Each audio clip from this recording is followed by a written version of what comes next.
Hello student. आज हम लोग English reader special series class 7 का फर्स्ट चैप्टर लेसन नंबर 1 माई लैंड पढ़ेंगे। ये एक पोयम है, इसको आइए इसे पढ़ते हैं। She is a rich and rare land, O she a fresh and fair land. She is a dear and rare land, the native land of mine. कवि कहता है कि वह मातृभूमि के बारे में बता रहा है कि मातृभूमि मेरा भारत एक समृद्ध और अनोखा देश है। ये एक फ्रेश और फेयर लैंड है और ये उसकी पसंदीदा जगह है और वो यहाँ पर पैदा हुआ है। No man than hers are braver, her woman hearts never waver. I did freely die to save her and think my lord divine. यहाँ सारे आदमी जो हैं वो वीर हैं, वो निडर हैं। यहाँ की औरतें जो हैं उनका मन डगमगाने वाला नहीं है। और कवि ये कहता है कि मैं अपने देश की रक्षा के लिए मर भी जाऊं तो वो मेरे लिए सौभाग्य की बात होगी। शी नॉट डल और cold land, no she is a warm and bold land. O she is a true and old land, this native land of mine. कवि कहता है कि यह कोई निरस या ठंडी जमीन नहीं है, ये एक बहुत ही यह वीरों की ज़मीन है और ये एक सच्ची और पुरानी ज़मीन है और मैं इस भूमि में जन्मा हूँ।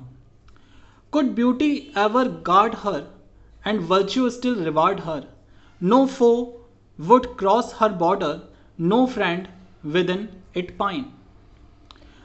जो सुंदरता है वो इसकी रक्षा करती है और यही गुण इसका रिवार्ड है। कोई भी दुश्मन जो है वो इसकी बॉर्डर को पार नहीं कर सकता और कोई भी इसका वफादार कभी भी उसका बुरा नहीं हो सकता। O she is a fresh and fair land, O she is a rare and true land, yes she is rare and fair land, this native land of mine. कवि कहता है कि ये एक फ्रेश और फेयर लैंड है, ये एक अनोखी और सच्ची ज़मीन है और ये अनोखी और सच्ची ज़मीन है जहाँ पर वो पैदा हुआ है। आइए अब हम इसकी ग्लॉसरीज देख लेते हैं। तो ग्लॉसरी में सबसे पहले है rare, not done, seen etcetera, very often, माने कि अनोखी या निराली। Native, connected with the place where one is born, ये एक ऐसा प्लेस जहाँ पे कि कोई जन्म लिया हो। Waver, to be a become weak unsteady, यानी कि डगमगाने वाला। Divine, coming from the connected with God, माने भगवान से related. Bold, brave and confident, माने कि वीर। गार्ड, टू प्रोटेक्ट, किसी की रक्षा करने वाला। ला वर्च्यू, बिहेवियर और attitude that shows high moral standards, यानी एक गुण। Reward, thing that you are given because you have done something good, एक उपहार जो कि आपको मिला हो किसी भी अच्छा काम करने के लिए। फो, यानी कि एनिमी या दुश्मन। Pine, to for long. अब हम इसकी एक्सरसाइज करते हैं।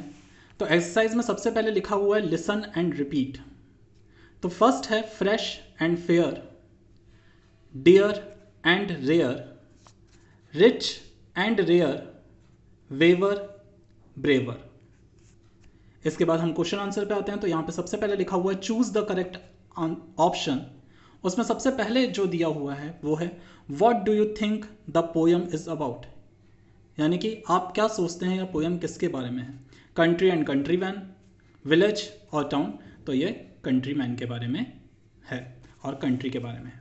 By what name does the poet call his country, यानी कि जो कवि है वो अपनी इस देश को किस नाम से जानता है, ग्रेट लैंड से, नेटिव लैंड से या मदरलैंड से।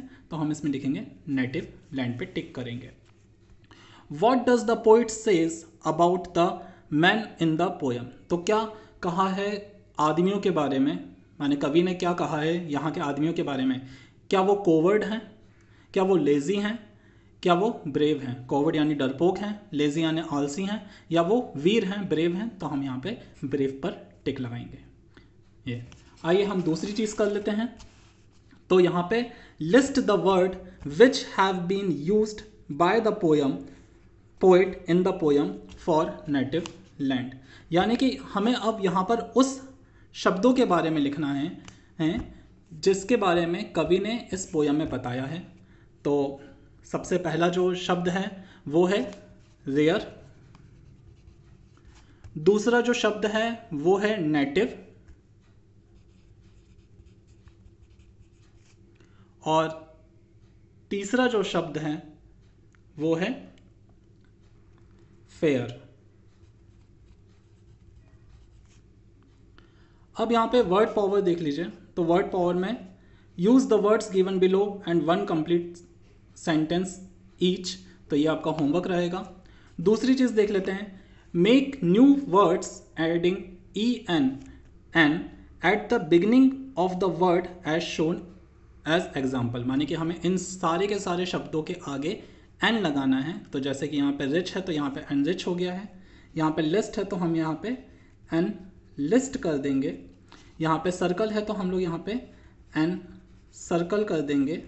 इसी प्रकार से एबल है तो हम लोग यहाँ पे अनएबल कर देंगे, टाइटल है तो यहाँ पे एन टाइटल कर देंगे, और श्योर है तो यहाँ पे एन श्योर कर देंगे। उसके बाद हम नीचे आते हैं सी पे। तो यहाँ पर हमें वर्ड्स दिख रहे हैं, हमें इन ब्लॉक्स से कुछ वर्ड्स को ढूंढना है। जैसे कि यहाँ पे आप देख रहे हैं, पहला है फ्लावर, और उसको हमें यहाँ पे नीचे लिखना है फ्लावर। इसी प्रकार से कोई दूसरे शब्द भी देखिए, जैसे कि यहाँ पर है रेयर, और हम लोग यहाँ पे उसको लिखेंगे रेयर। इसी प्रकार से उसके नीचे डिवाइन लिखा हुआ है। तो ये सारे के सारे काम जो है वो आपके लिए होमवर्क हैं, आप करिएगा। Thank you.